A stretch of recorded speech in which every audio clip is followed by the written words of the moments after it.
know, they're always like cracking the whip and then procrastinating and cracking the whip and then procrastinating. And it's like, God, it's so boring and such a pathetic way of spending your time. And you know what that's like, because you probably waste like 6 hours a day. And I think we did an economic calculation about that a while back, right? Your time's probably worth $50 an hour, something like that. I mean, you're not getting paid that now, but you're young. And so this is investment time. And what you do now is going to multiply its effects in the future. So let's say it's $50 an hour, which is perfectly reasonable. So if you waste 6 hours a day, and you are, then you're wasting about $2,000 a week or about $100,000 a year. So like, go ahead, but that's what it's costing you every hour. And you need to know what your damn time is worth. So let's say it's not $50, it's 30, whatever. Maybe it's 100, it's somewhere in that range. One of the things you should be asking yourself is, when you spend an hour, was that, well, would have I paid someone $50 to have had that hour? And if the answer is no, it's like, well, maybe you should do something else with your time. And it depends on whether or not you think that your time's worthwhile. But the funny thing about not assuming that is, if you assume your time isn't worthwhile, what happens is you don't just sit around sort of randomly in a state of responsibility-less bliss. What you do is you suffer existentially. And so that seems like a stupid solution. People are always wondering what the next step in life is. And I say, life's a little bit like a maze, you know?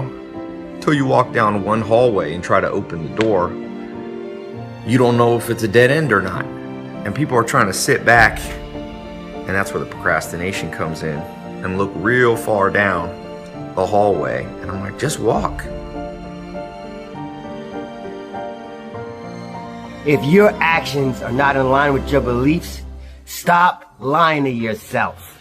There is nobody in this world that can go out there and be great for you.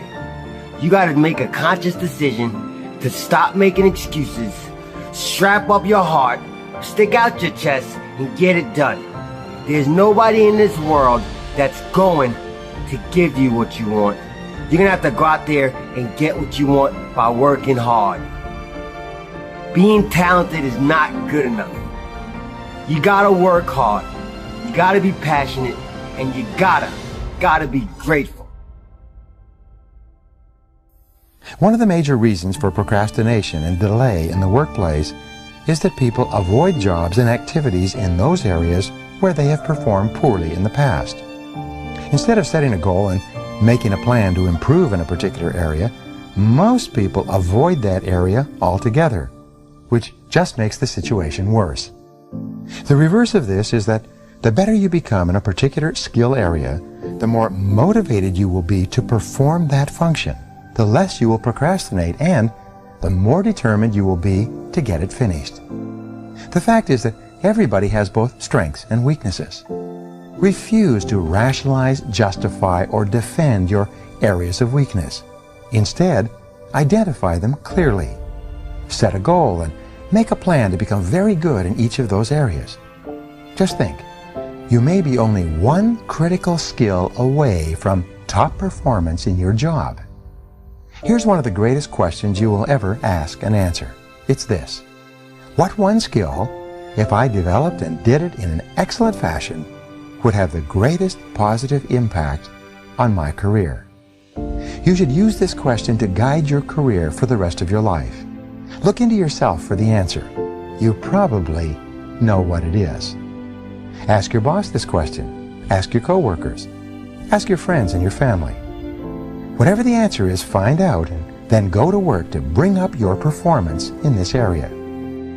There's an old saying that by the yard it's hard, but inch by inch, anything's a cinch. One of the best ways to overcome procrastination is for you to get your mind off the huge task in front of you and focus on a single action that you can take. Confucius once wrote, "A journey of 1,000 leagues begins with a single step." This is a great strategy for overcoming procrastination and getting more things done faster. You put in 120% every time, or you don't put in nothing, because listen to me very closely. Today, this opportunity you have, it might not be here next year. It might not be here the year after next. It might not be here the year after that. This is the only moment you got, and you better take advantage of this particular moment. Start your day by setting 3 to 5 small goals for yourself. And then commit yourself to completing them before you go to bed that night, no matter what. Now make sure your goals are realistic and they're achievable, because the act of achieving them and crossing them off your list is going to give you the confidence and the momentum you need to keep on going. So yep, you're in school, yes. You probably are getting grades, etc. But if it's not meaningful to you, if it's not important to you, then you're not going to make it a priority. So what you have to do is find out, how can you make it meaningful? How can you make it purposeful? How can you make it stick? And when you can find that out, I promise you, you'll get up early, you'll get there first, and you'll do whatever it takes to make that goal a reality. So for me, no such thing as procrastination. It's a such thing as it's not a priority to you.